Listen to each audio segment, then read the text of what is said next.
मौजूद हैं director Pakistan stock exchange Ahmed Chinoy sahab. उनसे बात करते हैं। अहमद साहब, बहुत शुक्रिया हमें शो में ज्वाइन करने के लिए। अहमद साहब, जिस तरीके से हम देख रहे हैं और बात भी हो रही है कि जो मैक्रो इकोनॉमिक स्टेबिलिटी है वो तो हम मुल्क के अंदर देख रहे हैं, लेकिन साथ में हम स्टॉक एक्सचेंज को देखते हैं, मुसलसल रिकॉर्ड कायम हो रहे हैं। हमने पूरे 2025 में यानी कि कैलेंडर ईयर में ये देखा, मुसलसल रिकॉर्ड कायम होते रहे।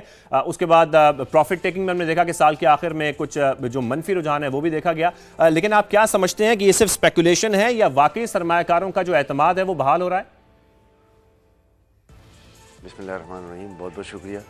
देखिए, पाकिस्तान स्टॉक मार्केट जो है वो पिछले साल 1 जनवरी को तकरीबन 1,15,000 पॉइंट पे थी। आज इस साल 1 जनवरी को हम तकरीबन 1,75,000 पॉइंट पे खड़े हुए हैं। देखें, बाय एंड लार्ज मैं ये समझता हूँ कि पाकिस्तान की स्टॉक मार्केट की जो तरक्की है उसकी बहुत सारी वजूहत हैं। सबसे पहली वजह तो मैं ये कहूँगा कि मुल्क के अंदर जो इकनॉमिक इस्लाहात हुई हैं वो इस बेहतर अंदाज में हुई हैं कि लोगों को एक ट्रस्ट लेवल, कॉन्फिडेंस लेवल जो लोकल इन्वेस्टर था उसको भी आया, जो फॉरेन इन्वेस्टर था उसको भी आया। और ये जो ट्रस्ट लेवल है, ये कॉन्फिडेंस लेवल है, ये मैं समझता हूँ कि इंतहाई अहम था। इसके बाद लोगों ने पाकिस्तान स्टॉक एक्सचेंज में इन्वेस्टमेंट करना शुरू किया और पाकिस्तान स्टॉक एक्सचेंज में इन्वेस्टमेंट करके जैसे जैसे उनका रेवेन्यू बढ़ता गया, उनका दिल खुलता गया और बहुत सारे लोग इस मैदान में आए। अब एक साल के अंदर 50,000 से ज़ायद इन्वेस्टर्स का आ जाना, यूआईएन नंबर्स का आ जाना, वो एक बहुत बड़ी बात है कि हम पिछले 50 साल में 3.25 लाख, 3.25 लाख के करीब पहुँचे और आज 4.25 लाख के करीब पहुँच गए हैं। तो ये इस बात का मुंह बोलता समर है। दूसरी सबसे बड़ी वजह यह है कि हमारा जो इंटरेस्ट रेट था वो 22% पे पहुंच गया था। 22% से नीचे वो 10.5% पर आया। तो इस सफ़र के अंदर 22% जो है वो लोगों के लिए ज़्यादा अट्रैक्टिव था कि लोग जो हैं वो सिक्योरिटीज़ में चले जाएं। लेकिन जब ये 10-10.5% पे आता है तो लोगों को इस तरफ भी जो है वो इनका इंटरेस्ट चला गया और लोग स्टॉक मार्केट की तरफ आए कि यहाँ पर एवरेज डिविडेंड यील्ड जो है वो 7-8% है प्लस कैपिटल यील्ड, तो वो हर सूरत में उस 10.5% से बेहतर है। इसके बाद जो सबसे बड़ी बात मैं और समझता हूँ कि SIFC ने इंडस्ट्रियल कंसर्न्स के लिए चीज़ों को आसान करना शुरू किया। आज हमें कोई इशू है तो 1 विंडो ऑपरेशन जो है वो SIFC के ज़रिए हल हो जाता है। तो लोगों ने वहाँ जाना शुरू किया और उनके मसाइल को जो है वो हल करना शुरू किया। फिर सबसे बड़ी वजह एक और भी मैं समझता हूँ कि पाकिस्तान का जो एक्सचेंज रेट है वो स्टेबल रहा इस पूरे अरसे के दरमियान, 1-आध रुपये प्लस माइनस, लेकिन मामला जो है वो उसी रेंज बाउंड में चलता रहा। और जब इस रेंज बाउंड में चलता रहा तो इसकी सबसे बड़ी वजह पाकिस्तान में फॉरेन जो रेमिटेंसेस हैं और तो पूरा फॉरेन एक्सचेंज का आउटफ्लो है वो बेहतर हो गया।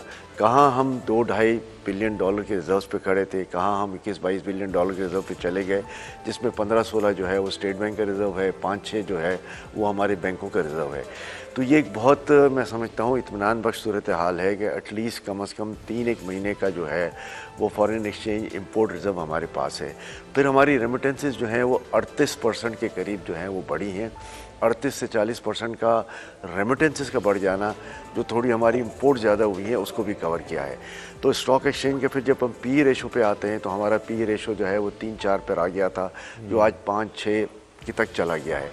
आज भी इंटरनेशनल पी रेशो जो है वो आप समझ लें कि 12-13 है। तो जब 12-13 की हम बात करते हैं और हम अपना 5-6 का या 7 का यहाँ पे रेंज बाउंड देखते हैं तो अभी भी लगता है कि मार्केट बहुत अट्रैक्टिव है और काफ़ी गुंजाइश मौजूद है।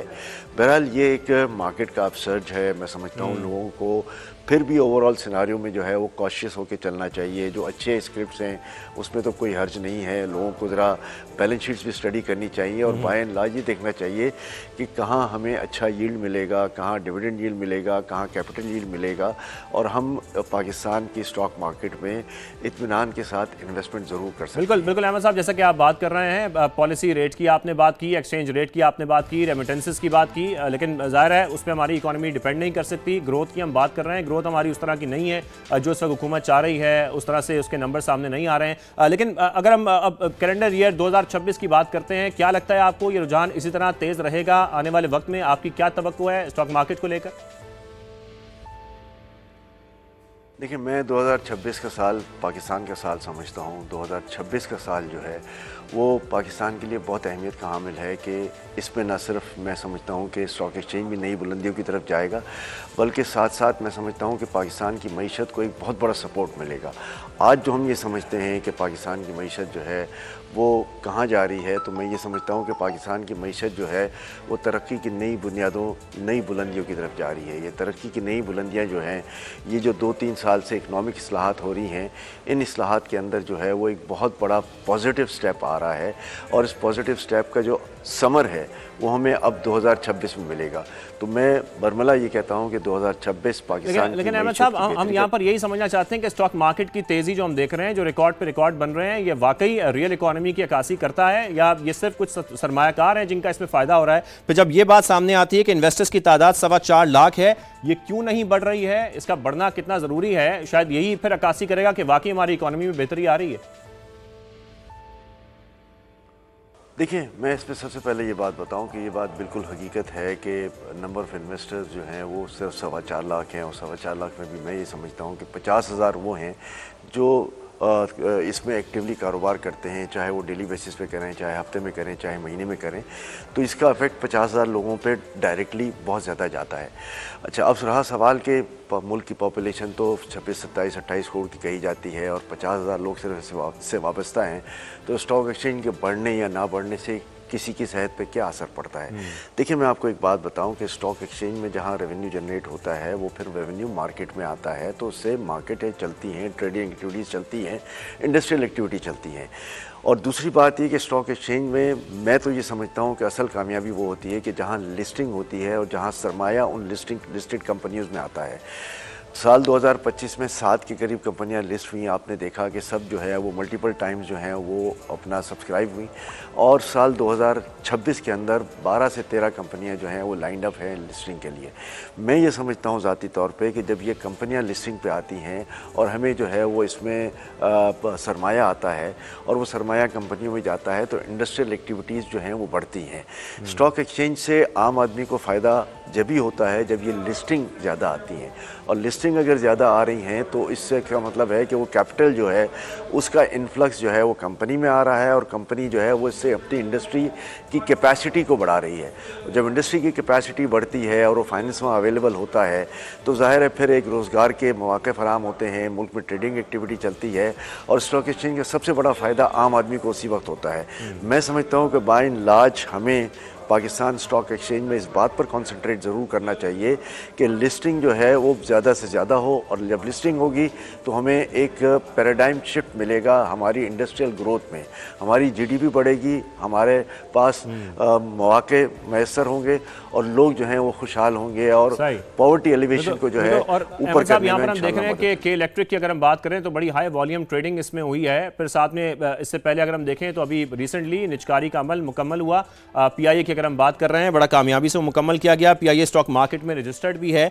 आगे मजीद कई इदारों की निचकारी की बात भी हो रही है, खासतौर पर पावर सेक्टर को लेके आप क्या समझते हैं फिर स्टॉक मार्केट में इसका किस हद तक असर पड़ेगा? देखें, दिसंबर के आखिरी अशरे में पीआईए का प्राइवेटाइज होना इस मुल्क के अंदर सबसे बड़ा नेक शगुन है कि एक बड़ी ट्रांसपेरेंट जो है वो प्राइवेटाइजेशन हुई, लोगों ने इसमें पार्टिसिपेट किया, पाकिस्तान के जो बड़े बड़े इंडस्ट्रियल जाइंट्स हैं वो इसमें बैठे, और जो सबसे हाईएस्ट बिडर है वो उसको लेके चला गया। मैं ये समझता हूँ कि इसके बाद एक ट्रस्ट लेवल, कॉन्फिडेंस लेवल आ गया। आप ये यकीन करेंगे कि आज पीआईए की प्राइवेटाइजेशन के बाद हमें जो है वो मुख्तलिफ़ जगहों से फ़ोन आ रहे हैं, पूरी दुनिया से फ़ोन आ रहे हैं, जिसमें सऊदी इन्वेस्टर्स शामिल हैं, यूएई के इन्वेस्टर्स शामिल हैं, यूके के इन्वेस्टर्स शामिल हैं, यूरोप के इन्वेस्टर्स शामिल हैं, अमेरिका के इन्वेस्टर्स शामिल हैं, और इवन ऑस्ट्रेलिया के इन्वेस्टर्स शामिल हैं। ये सारे लोग जो हैं वही चाहते हैं कि पीआईए में उनको एक ड्यू शेयर मिले और हम इसमें पार्टिसिपेट कर लें किसी तरीके से। ज़ाहिर है अब वो एक प्राइवेटाइज हो गया है, लेकिन अब आगे एक रास्ता खुल गए हैं, लोगों को ये पता चल गया है कि पाकिस्तान में अच्छी इंडस्ट्रीज़ मौजूद हैं, अच्छे इन्वेस्टमेंट्स के मौके मौजूद हैं, और उसको लेके विन विन पोजीशन आएगी। तो आगे अब जो जेनकोस प्राइवेटाइज हो रहे हैं, दूसरी चीज़ें प्राइवेटाइज हो रही हैं जो प्राइवेटाइजेशन के कमीशन के लिस्ट पर हैं, मैं समझता हूँ कि बाय एंड लार्ज उसमें एक बहुत बड़ा फ़ायदा होगा कि इससे जो है वो प्राइवेटाइजेशन होने में मदद मिलेगी। हुकूमत का जो 700-800 अरब रुपए का सालाना लॉस था वो अब ख़त्म इंशाल्लाह हो जाएगा और ये 700-800 अरब रुपए मुल्क की डेवलपमेंट में खर्च हो सकेंगे, लोगों पर टैक्स का बोझ कम पड़ेगा। आपने जो एक सवाल किया था कि टैक्सेशन में हम क्या चाहते हैं, इंटरेस्ट रेट में हम क्या चाहते हैं, पावर स्ट्रक्चर में हम क्या चाहते हैं, तो देखिए हम हमेशा इस बात के की हिमायत करते रहे हैं कि बिजली जो है वो पाकिस्तान में आज 11-12 सेंट की है, वो 5-6 सेंट की होनी चाहिए जो इंटरनेशनल स्टैंडर्ड है। हम चाहते हैं कि इंटरेस्ट रेट सिंगल डिजिट में हो, जो 5-6% हो, जो हमारे इन्फ्लेशन के बगैर हो।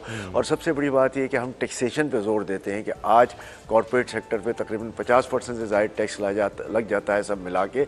उस टैक्स की शरह को कम किया जाए और हम ऐसी टैक्स शरह में आएँ कि जहाँ पर लोग आसानी से टैक्स देकर मुल्क की मईशत में अपना एक रोल अदा कर सकें। देखिए, अगर आधी इनकम आप मेरी लेके चले जाएंगे तो मेरे लिए अट्रैक्शन नहीं रहती। मेरे लिए अट्रैक्शन ये है कि हाँ, मैं दुबई की तरह 5-10% फुल एंड फाइनल सेटलमेंट में टैक्स दे दूँ और फिर जो है वो मैं समझता हूँ कि मेरी भी विन विन पोजीशन हो, मुल्क की भी बिल्कुल अहमद साहब, जैसा कि आप और लोगों के लिए भी भला और फायदा हो। बिल्कुल जैसा कि आप कह रहे हैं कि टैक्सेशन को अगर देखा जाए तो कॉर्पोरेट सेक्टर के ऊपर टैक्स को कम करने की जरूरत है, फिर पॉलिसी रेट को सिंगल डिजिट में आना बहुत जरूरी है। अहमद साहब, बहुत शुक्रिया, आपने हमें इकोनॉमी मैटर्स में ज्वाइन किया, इस हवाले से गुफ्तगू करने के लिए।